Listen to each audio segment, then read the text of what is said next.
Hace poco más de 2000 años, en este lugar sucedió algo extraordinario, algo que la ciencia no comprende y que ha tocado el corazón de millones de personas. Sígame y le contaré otra asombrosa historia.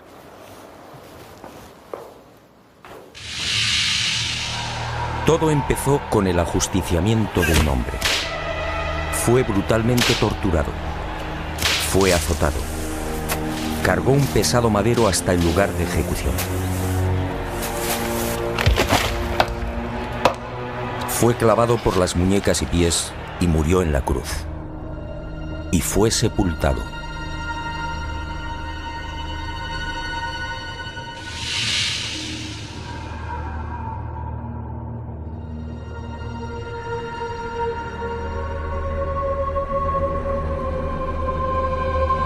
Y sus restos fueron envueltos en un lienzo de lino.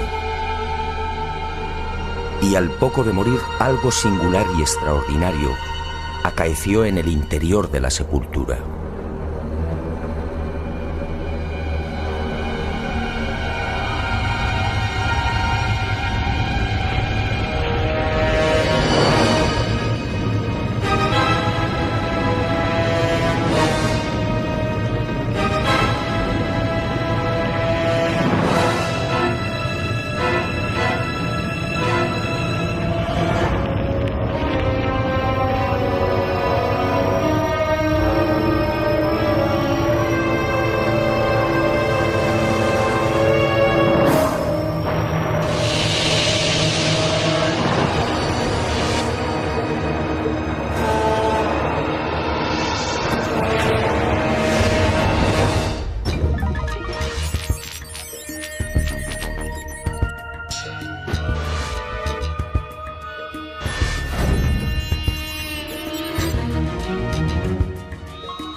Y al poco de morir, en efecto, algo singular y extraordinario acaeció en la sepultura.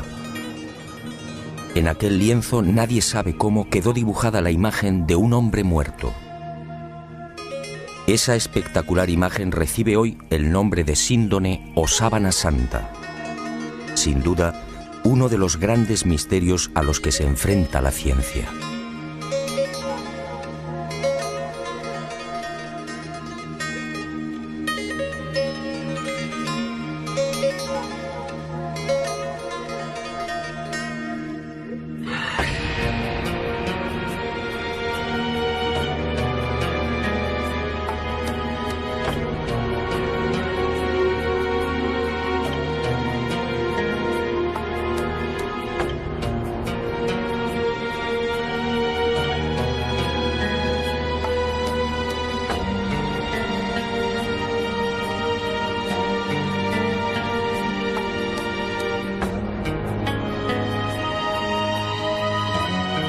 Tras aquel enigmático y trascendental suceso que los creyentes en Jesús de Nazaret identifican con la resurrección, el lienzo de lino desaparece y se ve envuelto en toda clase de leyendas y rumores.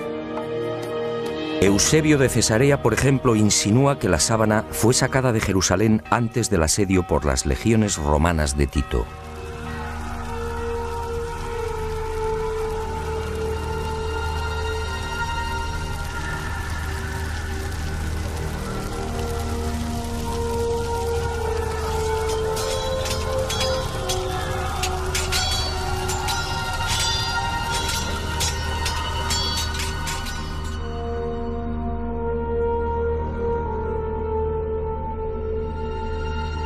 y los discípulos del Maestro pudieron ocultarla en la ciudad de Pela, al este del Jordán. Los evangelios apócrifos, en cambio, señalan otro destino y narran la historia de un rey sirio, Apgar, enfermo de lepra, que al saber de los prodigios de Jesús le ruega que lo cure. En una más que supuesta carta, Jesús responde anunciándole que una vez cumplida su misión enviará a Edesa, la actual ciudad turca de Urfa, a uno de sus discípulos para sanarle. Y la tradición asegura que Apgar, al envolverse en la sábana santa, quedó curado.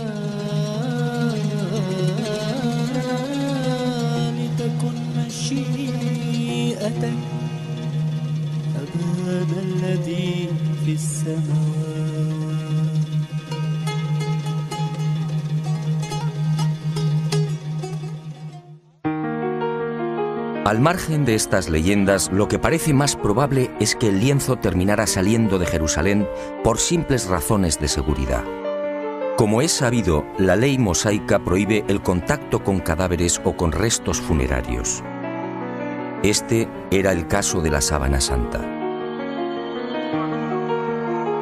En opinión de muchos exégetas, los discípulos de Jesús, al hacerse con el lienzo mortuorio, se vieron en la necesidad de trasladarlo lejos de Israel, ocultándolo en alguna de las nacientes comunidades cristianas de Asia Menor. Y Edesa fue el lugar elegido, quién sabe si por la protección del mítico rey Apgar.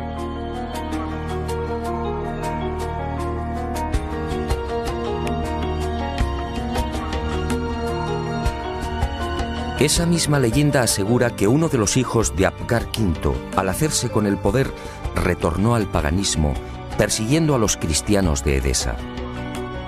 Y la sábana fue escondida en el interior de la muralla, sobre la puerta occidental. Después, durante siglos, silencio. Y en el año 525, al fin, una nueva pista. Cuentan las crónicas que en esa fecha Eulalio, obispo de Edesa, tuvo un sueño. Y en él una mujer le señaló el lugar donde se hallaba escondida la sábana. Al retirar los ladrillos de la muralla, el obispo en efecto encontró el lienzo.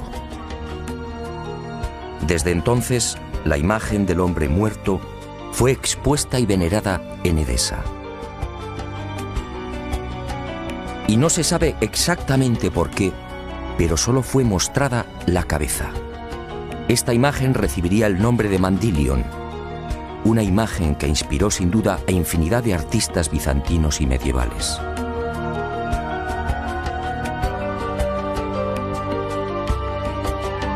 Y durante 400 años el lienzo permaneció en Edesa, pero su fama llegó hasta los confines de la cristiandad.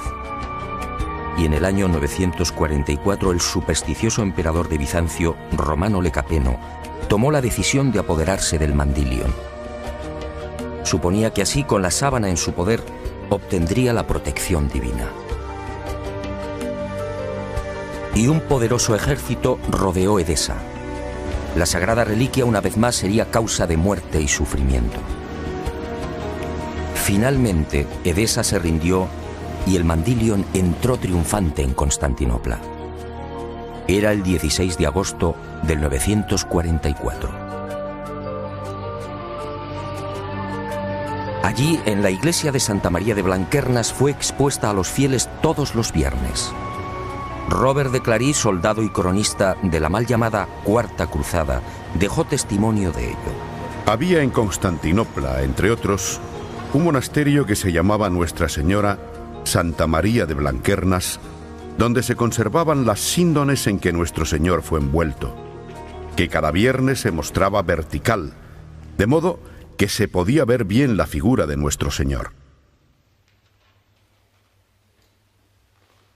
Y de nuevo la guerra y el fanatismo religioso silenciaron el ya arduo peregrinaje de la sábana. En la noche del 9 al 10 de abril de 1204, los cristianos atacan Constantinopla. La ciudad arde y la síndone desaparece. No existen documentos que certifiquen su nuevo destino y los nuevos propietarios, pero todo señala a los caballeros templarios como los custodios del lienzo, al menos durante un siglo. No es ningún secreto que la Orden del Temple se funda, entre otras razones, para tratar de reconquistar Tierra Santa y, sobre todo, para poner a salvo determinados símbolos y objetos religiosos. Entre los más importantes, el cáliz de la Última Cena, el Arca de la Alianza y, sobre todo, la Sábana Santa.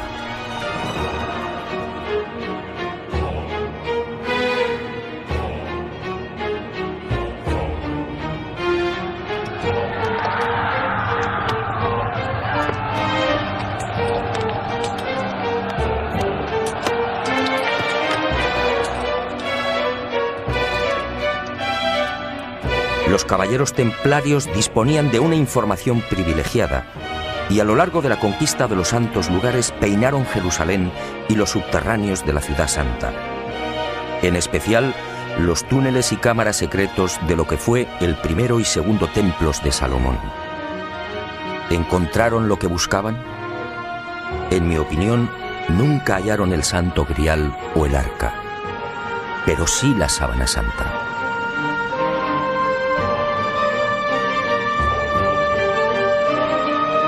Se sabe que las múltiples reliquias reunidas por los templarios permanecen en la fortaleza de San Juan de Acre, en la costa norte del actual Israel, hasta 1291. Desde allí viajan a Chipre, Marsella, Besançon y París. ¿Pudo la Sábana Santa seguir ese itinerario? Es muy probable. Uno de los indicios que apunta a los templarios como los secretos propietarios de la síndone durante 145 años es la acusación por parte de la Santa Sede de venerar a un extraño rostro al que llamaban Baphomet, un rostro sospechosamente parecido al de la Sábana Santa. Esta, entre otras, sería la causa de la persecución y encarcelamiento de la poderosa orden templaria. En la noche del 6 de octubre de 1307, pocas horas antes de la caída de la cúpula templaria, un carro abandona la fortaleza del Temple en las afueras de París. El hombre que lo conduce se protege con una sábana. Los soldados de Felipe IV el Hermoso registran la carga de paja, pero no encuentran nada. Y la síndone que protege al conductor es puesta a buen recaudo. 7 años después, en 1314, Jacques de Molay, gran maestre de la orden templaria, y Godofredo de Charny, su lugarteniente y comendador de Normandía, son quemados vivos en una pequeña isla del Sena. La Sábana Santa sigue sin aparecer, pero sería por poco tiempo. En 1349, 42 años después de la caída del Temple, por orden del Papa Clemente V y del suceso del carro, otro Godofredo de Charny, señor de Lirey, saca a la luz el lienzo con la imagen del hombre muerto. Parece claro que ambos Godofredos de Charny eran parientes. ¿Pudo quedar la sábana en poder del segundo señor de Lirey? Es lógico, ya que la síndone se encuentra bajo su protección.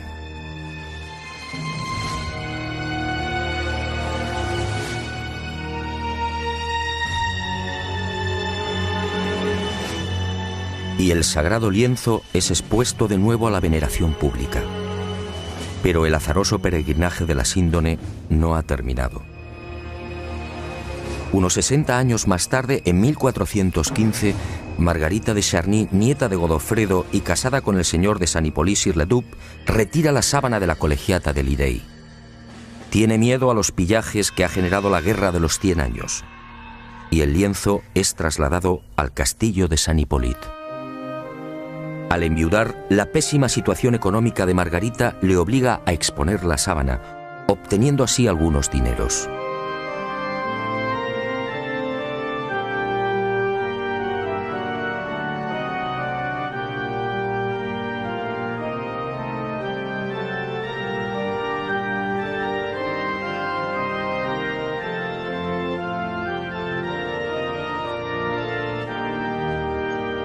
Las penurias económicas de Margarita de Charny se agudizan y finalmente se ve obligada a ceder el lienzo a la Casa de Saboya. El 22 de marzo de 1453 se firma en Ginebra el contrato de cesión. A partir de ese momento y hasta 1983, la síndone sería propiedad de los Saboya. El 18 de marzo de ese año, los herederos de Humberto II de Saboya, ex rey de Italia, entregarían la sábana santa al Vaticano.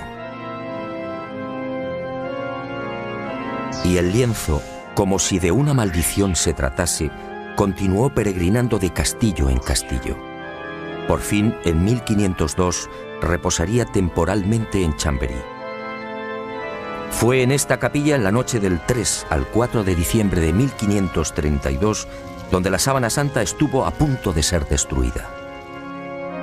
Se declara un pavoroso incendio provocado al parecer por los calvinistas y la urna de plata que contiene la reliquia, regalo de Margarita de Austria en 1509, es retirada en el último momento. El fuego alcanza a la urna y varias gotas de plata fundida queman y traspasan los 48 pliegues en que se hallaba doblado el lienzo. También el agua empleada para sofocar el incendio impregna parte de la sábana, formando rombos que se repiten simétricamente a lo largo de la imagen.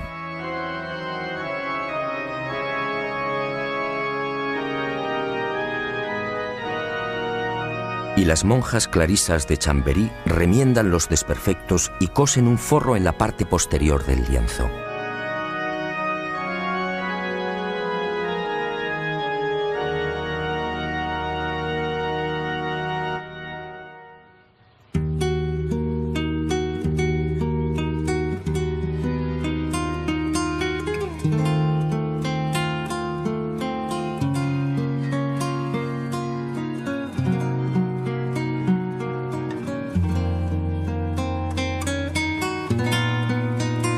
La sábana santa se salva milagrosamente y la imagen vuelve a ser expuesta, ahora mágicamente centrada entre las líneas paralelas que dejó el fuego.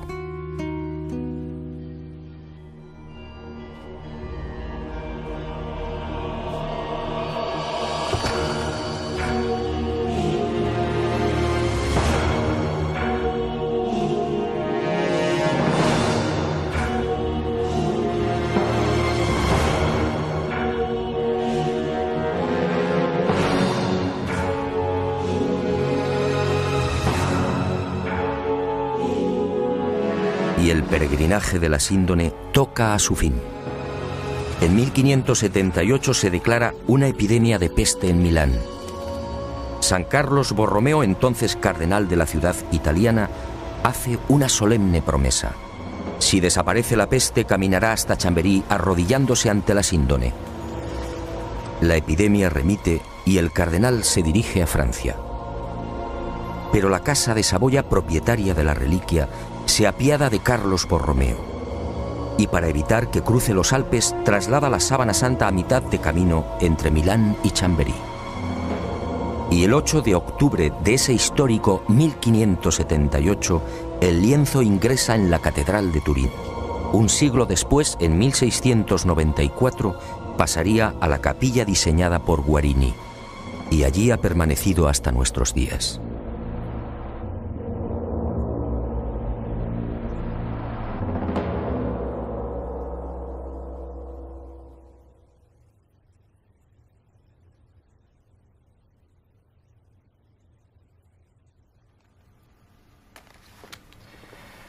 Evidentemente, a la vista de estos testimonios históricos, nadie debería dudar de la autenticidad de la sábana santa. Aún así, en septiembre de 1988, una noticia conmocionó al mundo. El carbono 14 arrojó una datación sorprendente. El tejido analizado, según dijeron, era medieval. Y los científicos situaron la época de su elaboración entre los años 1260 y 1390. Esto, de ser cierto, significa sencillamente que la imagen del hombre muerto es una falsificación. Y los medios de comunicación, con una lamentable falta de rigor, propagaron el suceso. De inmediato, otros científicos reaccionaron, poniendo en tela de juicio la bondad del carbono 14. Poco a poco salieron a la luz hasta 26 irregularidades en los procesos de datación efectuados por los 3 laboratorios. Y se habló incluso de complot. Pero la prensa ignoró esta segunda parte. Naturalmente, las fechas obtenidas por el carbono 14 indignaron a historiadores y científicos que llevaban más de 20 años dedicados al estudio de la síndone.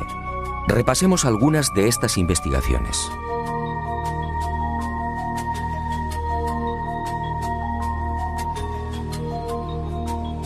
El fotógrafo turinés Secondo Pia recibe el encargo de la Casa de Saboya de tomar varias imágenes de la Sábana Santa. Son las primeras fotos de la síndone. Al revelar las enormes placas, el fotógrafo queda perplejo. Los negativos en realidad son un positivo. Y el mundo contempla por primera vez el auténtico rostro y la imagen real del hombre muerto. La síndone, por tanto, es un negativo fotográfico. ¿Había fotógrafos en los siglos XIII y XIV? Un primer grupo de expertos examina la síndone y toma muestras de los hilos de lino. Nuevas sorpresas. No hay pintura, tintes ni pigmentos. Nadie se explica la formación de la imagen. El profesor Raes del Instituto de Tecnología Textil de Gante analiza estos hilillos y descubre con el microscopio la presencia de fibras de algodón. En Europa no se tejió el algodón hasta finales del siglo XV.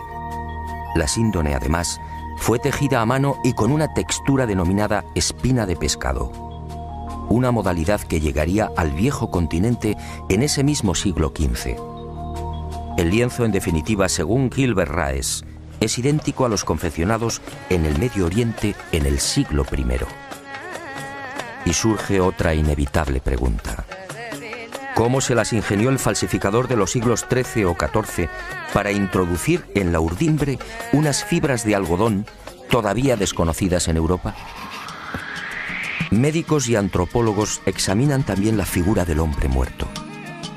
Lo que ven les llena de admiración.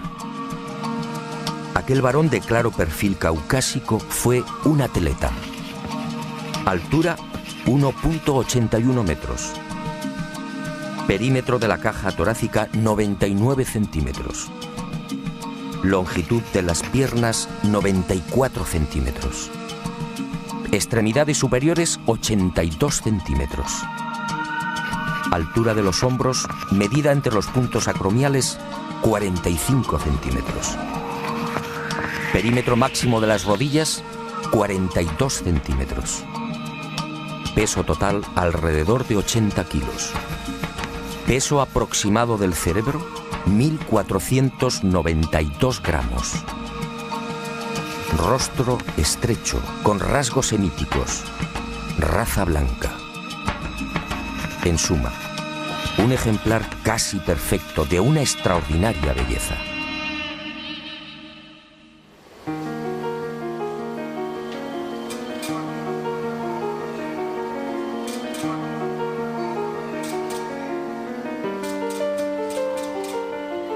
Los científicos tratan de imitar la imagen de la Sábana Santa y utilizan toda clase de procedimientos: pinturas, soluciones acuosas, calco sobre cadáveres e impresión al fuego. Los resultados, como es fácil apreciar en estas copias, son decepcionantes.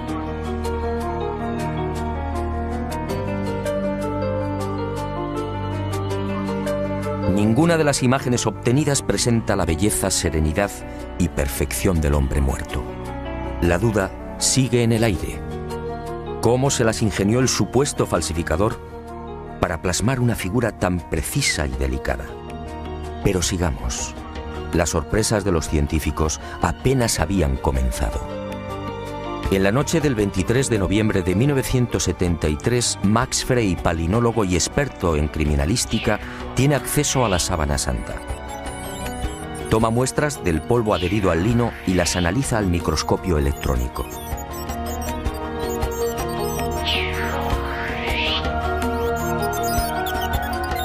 Entre los hilos del tejido fueron apareciendo ejemplares de polen de plantas típicamente palestinas. La asuera fue una de las primeras. Después llegaron otros pólenes de la flora halofita que creció en el Negev y en los estratos sedimentarios del lago de Genezaret hace 2000 años. Plantas hoy extinguidas cuyos pólenes fueron arrastrados por los vientos hasta la ciudad de Jerusalén. Y allí quedaron prisioneros entre los hilos de la síndone.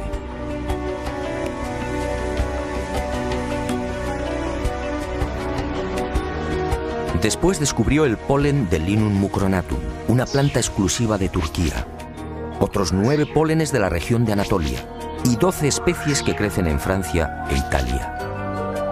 En total 22 pólenes que certificaban el peregrinaje de la Sábana Santa por Israel, Edesa, Constantinopla, Francia e Italia. En otras palabras, lo que ya sabíamos por la historia. Y vuelvo a preguntarme, si la síndone hace 2000 años recibió el polen de plantas de Israel, ¿cómo se las arregló el falsificador de los siglos XIII o XIV para obtener un polen ya extinguido? ¿Cómo pudo seleccionarlos si el microscopio no estaba inventado?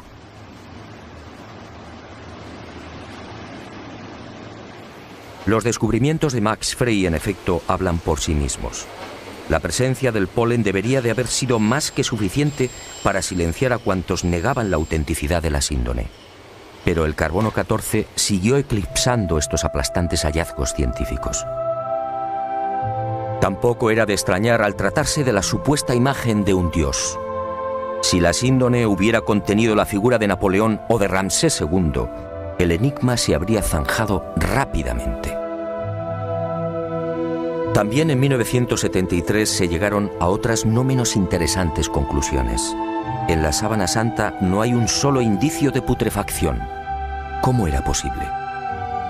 Si la imagen era el resultado de la aplicación a la tela de moléculas orgánicas, bien de origen natural o artificial, ¿cómo explicar que el intenso calor generado por el incendio de Chambéry no hubiera modificado su color?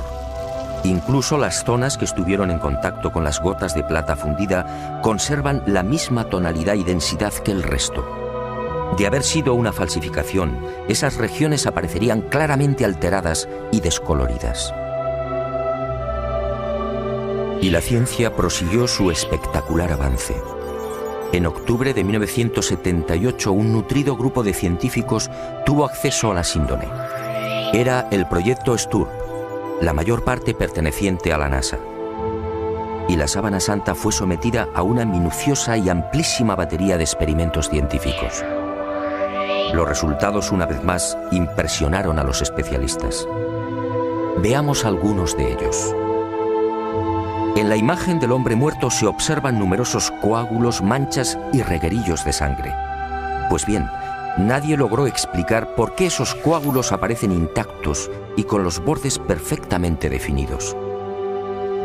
Si aceptaban la hipótesis del robo del cadáver, dichas manchas tendrían que haber sufrido las lógicas roturas y desflecados. Al introducir un escáner entre el lienzo y el forro cosido por las monjas clarisas de Chambéry, se observó que la sangre había penetrado también en el reverso del lienzo. Aquella sangre era del grupo AB, muy común entre los judíos. Las diferentes analíticas y pruebas hematoscópicas demostraron la presencia en la imagen de sangre venosa y arterial, así como de la albúmina del suero sanguíneo. Y el veredicto del carbono 14 quedó nuevamente en ridículo. ¿Qué falsificador de los siglos XIII o XIV tenía la capacidad para aislar y distinguir el grupo AB o la sangre venosa del arterial? Como es sabido, mucho después, en el siglo XVI, el español Miguel Servet fue condenado a la hoguera por asegurar, entre otras cosas, que la sangre circulaba. Y los científicos volvieron a comprobar lo que ya se sabía: ni rastro de pintura ni de pigmentación alguna. Aquel supuesto falsificador efectivamente tuvo que ser un genio. Otra de las sorpresas llegó al explorar los hilos. En este tipo de tejido, cada hilillo está integrado por unas 200 fibras. Vistas al microscopio parecen cañas de bambú. Pues bien, De esas 200 fibras, solo 2 o 3, las más superficiales, aparecían chamuscadas. Solo 2 o 3 eran las responsables de la formación de la imagen. En un primer momento, los científicos atribuyeron el abrasamiento de las hebras superficiales a una misteriosa y desconocida radiación. Una energía intensa y brevísima. Solo así podía explicarse una imagen tan superficial. Después, al examinar las fibras con el microscopio de contraste de fases, se percataron de algo mucho más sutil. Las hebras en realidad no estaban quemadas. Las fibras habían sido deshidratadas, es decir, envejecidas y oxidadas en centésimas de segundo. En suma, se habían vuelto amarillas exactamente igual que amarillea el lino con el paso del tiempo. El resto de las fibras, sin embargo, conservaba la frescura y el color más claro, propios de un lino no envejecido artificialmente. Lo que los ojos aprecian en la síndone, por tanto, no es otra cosa que un cambio de tonalidad en las referidas fibras superficiales. Increíble, sí. La imagen del hombre muerto, según los científicos, tiene su origen en un singular mecanismo de envejecimiento. Dos de los científicos del proyecto Sturm, los entonces capitanes de las Fuerzas Aéreas norteamericanas, Jackson y Jumper, serían los descubridores de otra de las singularidades de la imagen de la sábana santa de Turín. Al detectar aquella anomalía, sus esquemas mentales se vinieron abajo definitivamente. Trabajando con las computadoras, se percataron de algo aparentemente imposible. La imagen era tridimensional. Al contrario de lo que sucede con una fotografía normal y corriente, la imagen del hombre muerto conservaba una información subterránea, solo detectable con los ordenadores. Aquella no era una imagen plana. La intensidad luminosa de cada punto era distinta y dependía de la distancia del cuerpo al lienzo. El hallazgo fue tan asombroso que los capitanes repitieron el experimento una y otra vez, utilizando incluso voluntarios envueltos en sábanas. El microdensímetro escandidor y el VP8, la computadora utilizada para la recepción y recomposición de los millones de dígitos, arrojaron siempre el mismo resultado. Las zonas del lienzo que tocaban el cadáver, la nariz por ejemplo, disfrutaban de una luminosidad superior a las que se hallaban más alejadas del cuerpo. Nuevo mazazo al carbono 14.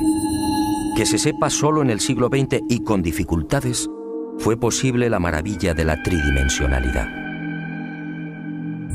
En el transcurso de estos experimentos, Jackson y Jumper fueron a descubrir otro singular detalle. Al examinar las espaldas del hombre muerto, comprobaron que los músculos dorsales y deltoides aparecían extrañamente abombados. Esto llevó a los científicos a la siguiente deducción. Durante el proceso de formación de la imagen, el cadáver tuvo que permanecer inmóvil e ingrávido, es decir, en el aire.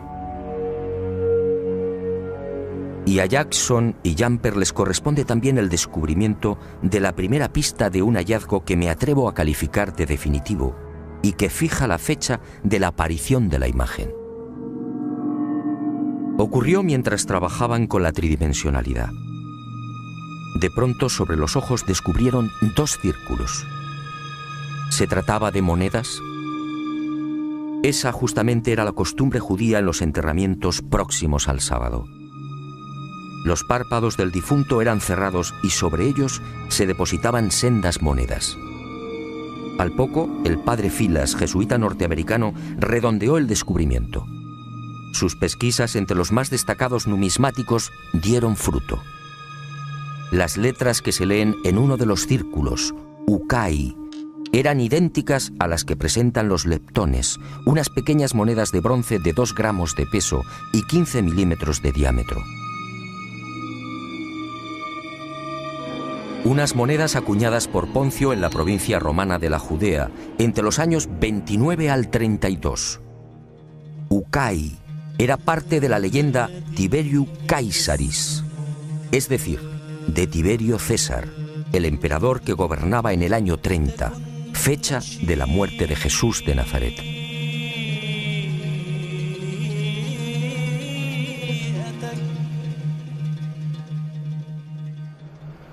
Como hemos visto, hay argumentos y pruebas científicas que demuestran sobradamente la autenticidad de la sábana santa. Alguien hace 2000 años, en aquel sepulcro, manipuló el tiempo e hizo desaparecer el cadáver. Una medida tan respetuosa como inteligente. ¿Imagina usted lo que habría sucedido si la humanidad hubiera conservado los huesos de Jesús de Nazaret?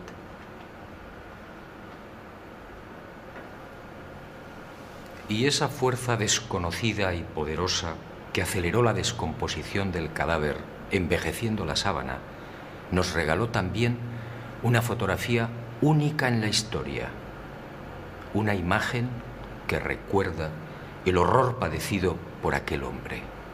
Sígame y se lo mostraré. Ah, y una advertencia. Quizá lo que se dispone a ver y escuchar no sea de su agrado, pero esa fue la verdad. También la medicina investigó la imagen del hombre muerto, y lo que halló causó pavor entre traumatólogos, internistas, forenses y anatomistas. Examinemos paso a paso aquella pasión y muerte. Cercana a la medianoche del jueves al viernes, aquel hombre se retiró a lo más frondoso del olivar. Y una profunda angustia lo clavó a tierra. El fortísimo estrés y quizá el miedo provocaron un singular fenómeno en su piel, la hematidrosis, un sudor sanguíneo que empezó a debilitarlo. Las manchas de sangre, en efecto, cubren toda la imagen.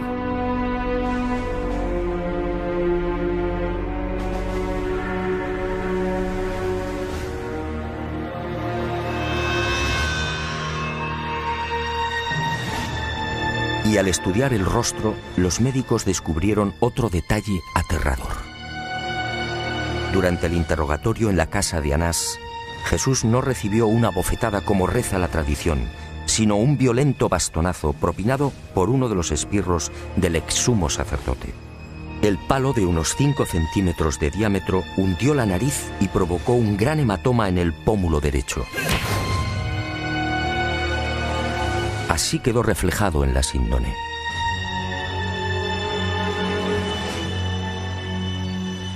Pero lo peor estaba por llegar.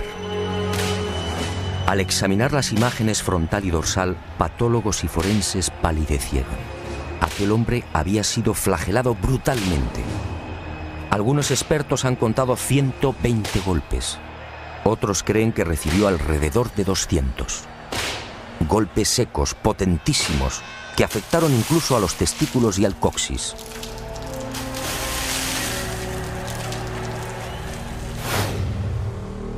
Golpes diabólicamente estudiados que no afectaron a la zona del corazón, evitando así la muerte prematura del reo. El mapa de los azotes no precisa de mayores comentarios. Los médicos no se explican cómo pudo sobrevivir. Coronación de espinas. La soldadesca romana de la fortaleza Antonia fabricó un casco con la Potherium spinosum, una zarza muy abundante en Palestina. Un matorral armado de púas rectas y en forma de pico de loro de hasta 6 centímetros de longitud. Y el yelmo fue encajado sin piedad en la cabeza del hombre, afectando a nuca, cuero cabelludo y frente.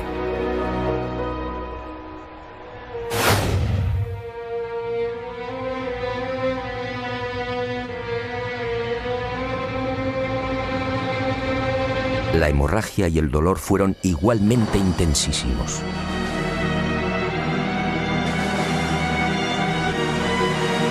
Minutos después, maltrecho, debilitado y febril, el reo se vería obligado a cargar sobre los hombros el madero transversal de la cruz, el patibulum, un tronco áspero y agresivo de unos 35 o 40 kilos de peso.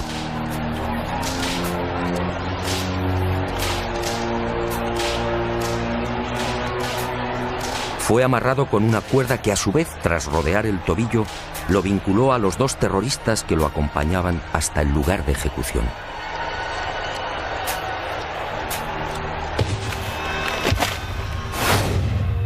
Y en esos 500 o 600 metros, la tortura de las caídas, los violentos impactos del rostro contra las piedras, las rodillas destrozadas, los dientes quebrados y los mechones de barba arrancados por los soldados al intentar levantarlo. La imagen de la Sábana Santa es fría y certera.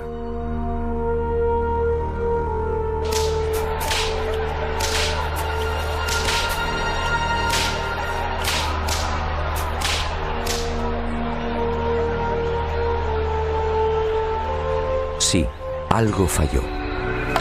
Según los médicos, el largo clavo de hierro de unos 20 o 25 centímetros utilizado para clavar una de las muñecas debió tropezar con un nudo y fue retirado y martilleado de nuevo.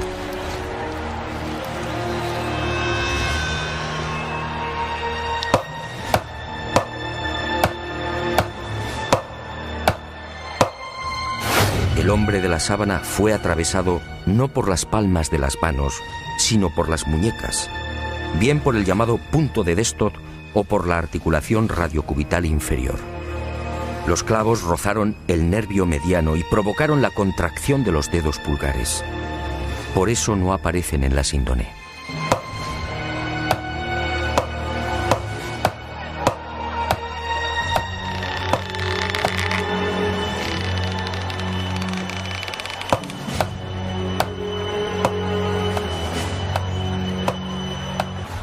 Con el tercer clavo, según los médicos, no hubo problemas. Entró limpiamente cosiendo ambos pies al madero vertical. Y la pierna izquierda permaneció flexionada.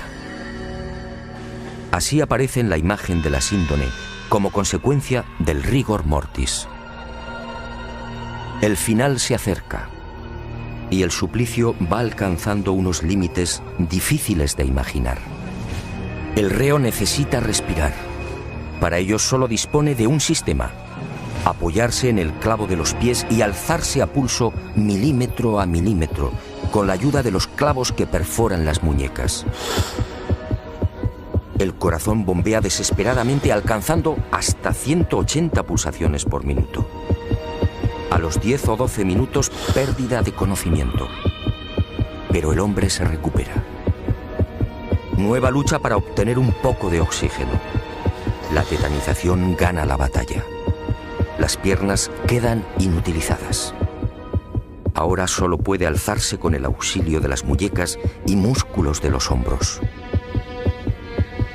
El cataclismo es generalizado. Finalmente el corazón se rompe. La agonía se ha prolongado durante hora y media. La medicina, perpleja, sigue muda.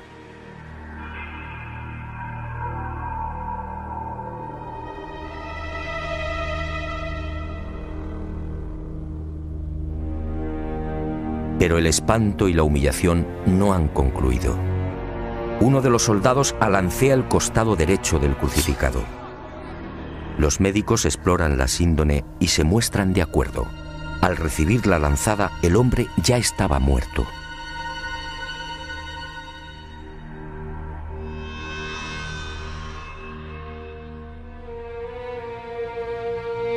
La lanza resbaló por encima de la sexta costilla, atravesó pulmón y corazón y abrió la aurícula derecha. Y manó sangre y agua. Sangre de la vena cava superior. Agua o líquido seroso del pulmón. Después, en el descendimiento o en el traslado al sepulcro por efecto de la gravedad, la vena cava inferior se vació igualmente. Y ese reguero aparece también en la cintura del hombre muerto.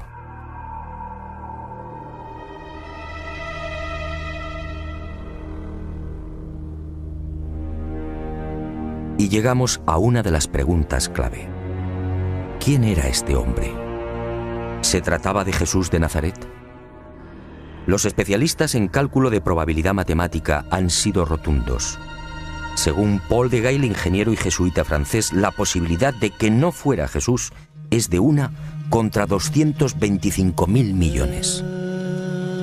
En palabras del médico italiano Tino Zeuli, esta probabilidad es la misma que tiene una piedra de convertirse en pájaro y salir volando.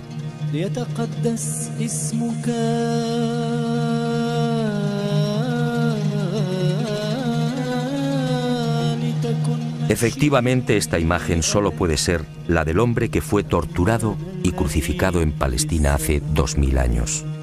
Jesús de Nazaret. Y ahí surge una nueva y escalofriante posibilidad. Algún día, a no tardar, la ciencia estará en condiciones de extraer de la sangre de la sábana santa una muestra de ADN. Entonces el mundo podría asistir a la clonación de aquel hombre muerto. La clonación de Jesús de Nazaret. Decenas o cientos de cuerpos físicamente idénticos al del Maestro.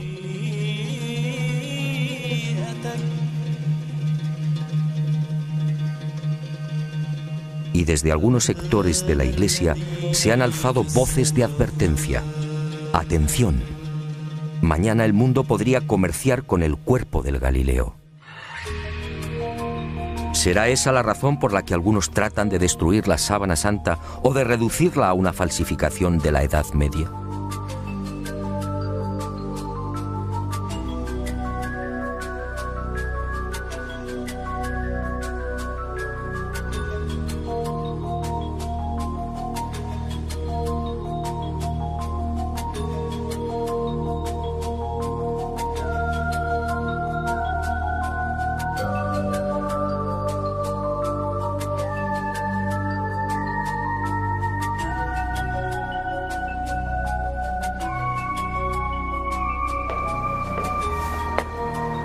Ahora lo sé. Jesús de Nazaret, mi Dios y Creador, se guardó un as en la manga. Un as para los escépticos, el as de la resurrección. Algo que felizmente también le pasará a usted.